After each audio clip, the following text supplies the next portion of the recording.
Africa World Hour, unpacking global headlines from an African perspective. And it is now 13 minutes to 10 from a live hostage drama here in South Africa's Pretoria, capital city of Pretoria, to one might even say a hostage adjacent situation in California. We're talking about what is happening with U.S. immigration policy. It's reshaping even in the most sacred spaces. Reuters journalist Nathan Layne reports from the Lincoln United Methodist Church, where he says immigrant congregants too afraid to gather in person now worship online. So he's not there physically now, but he's been speaking to various immigrants of various places, and he joins us now to tell us exactly what is happening. Nathan, thank you so much, firstly, for your patience. As I mentioned to you, live hostage drama that was unfolding. And I was mentioning what is happening now in Chicago. And I'm sure in some states of the United States. Just give us a little bit of background. And are people feeling trapped? Is that why they are worshiping online? Sure. So this is happening in various different places across the United States, but there's the Trump policies, his immigration crackdown has had a profound impact on churches that serve the immigrant community. So it hasn't had, a big impact on white evangelical churches or churches that don't have a large immigrant community, but it is happening with churches like Lincoln United Methodist in Chicago, which has taken its Spanish language service completely online, just because the pastor and the church leaders there are afraid that gathering on Sunday is, putting a big flag up and saying, hey, to ICE, to the federal agencies, hey, we're here on Sunday at 2 p.m. Come and pick us up. Mm-hmm. And so they've decided to go online. And we spent last Sunday with Doris Aguirre, who has been here in the country for 25 years. She does not have legal status, and she is one of the congregants of that church, which has been impacted by this immigration crackdown. And what struck you about that picture particularly, and I'm thinking of what we are used to in terms of American television, especially when it comes to immigration. We've often seen churches as safe spaces where people have run to. So what has changed since President Donald Trump scrapped the sensitive locations rule? Right. So on his first day in office, Trump of his second term, January 20th, his Department of Homeland Security changed the policy with respect to churches and schools and other so-called sensitive locations, basically saying ICE, federal agents, no longer have to stay away from those places when they carry out enforcement actions, when they pick up people. It's not a safe space anymore. In fact, many people, church leaders, especially those pastors and leaders that are presiding over immigrant-focused congregations, they say, look, our church just doesn't feel safe anymore. And for those congregants that go to those churches, they don't feel safe anymore. They're very aware of the new policy, and they're generally afraid to go out in public gatherings, a lot of them. But that even applies for church, which, as you said, in the past has been considered a safe space, a haven for people.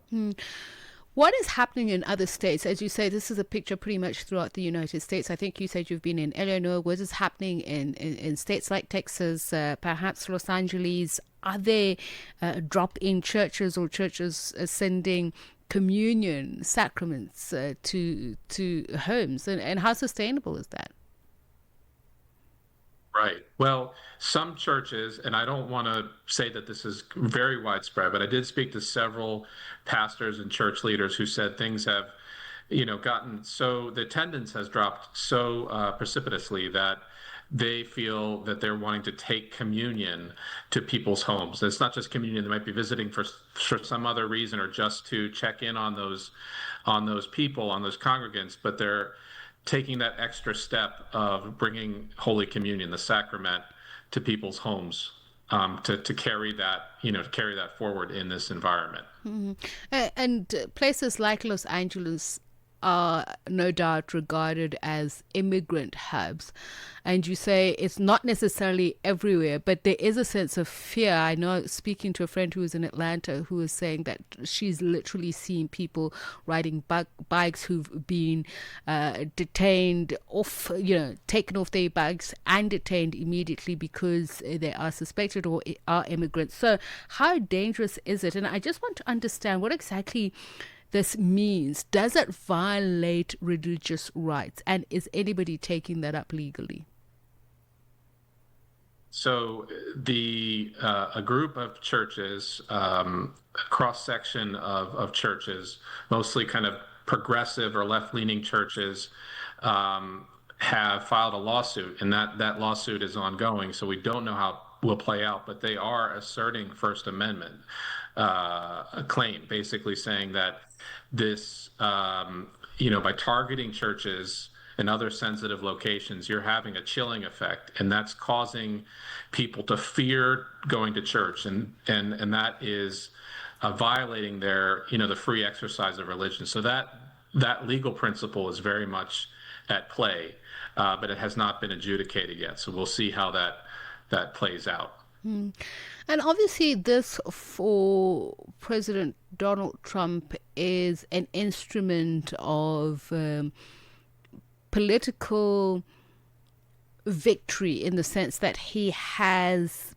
made some of these promises during his campaigning, and he keeps on saying, I make promises and I'm keeping them. But you've spoken to some ICE agents who may not necessarily see it as something to brag about, if I'm interpreting it correctly. But basically what I'm asking is, could this attack almost on churches be seen as literally blunting the instrument that he's using to garner votes?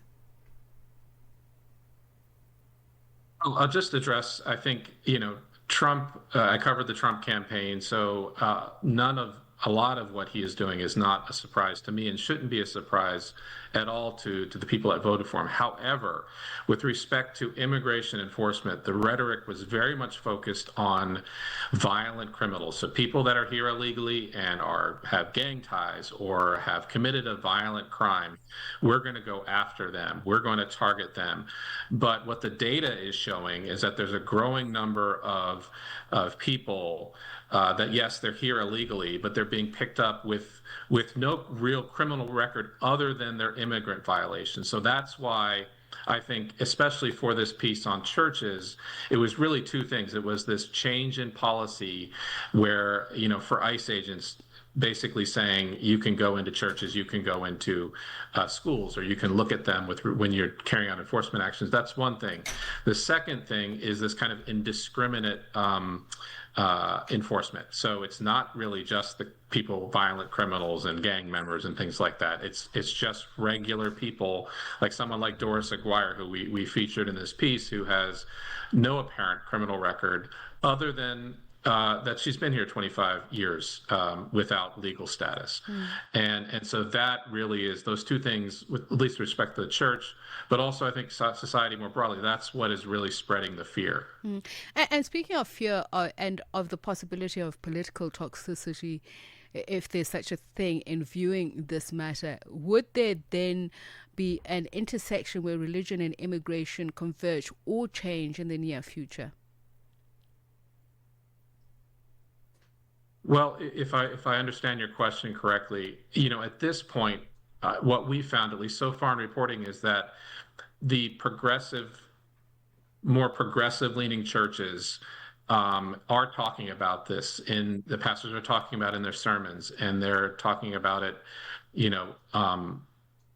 during meetings and things like that, and they're participating in lawsuits. And then you have the Catholic Church. Catholic Church, has a huge immigrant proportion of their congregation tend to be immigrants. So they're, out there sort of saying, hey, this isn't quite right. But the white evangelical church, which, is very much has been supportive of Donald Trump the first term, and then, of course, in this last election, so far, there's not a lot, we haven't seen a lot of tension in those churches. You're not seeing a lot of those white evangelical leaders speak out. and talking about the biblical principles of supporting a stranger, supporting someone who's vulnerable, like an immigrant. There's a lot in the scriptures that speaks to that, but you're not really seeing that happen, and I think that's because of the politics underlying the situation. So if I understand your question No, correctly, at this you point, understood it 100% correctly. okay, there's not really a lot of tension in that Trump base, the churches that tend to form Trump's base. All right. In brief, Nathan, throughout your conversations, your investigations, what do you think is the one thing that the immigrant voice wants America and the world to hear through these events? Well, I think a lot of people, Trump, made gains with the Hispanic community, right?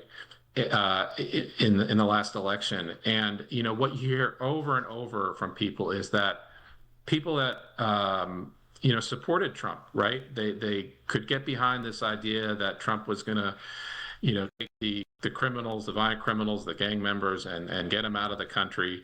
There's a lot of support for that, but there is a lot less support, and obviously within the Hispanic community, for this idea that you're just picking up people who are here only with immigrant violations, but are very much part of the fabric of society, like Doris Aguirre, who we featured. She's been here for 25 years, and so what they'll say is, and she told us this.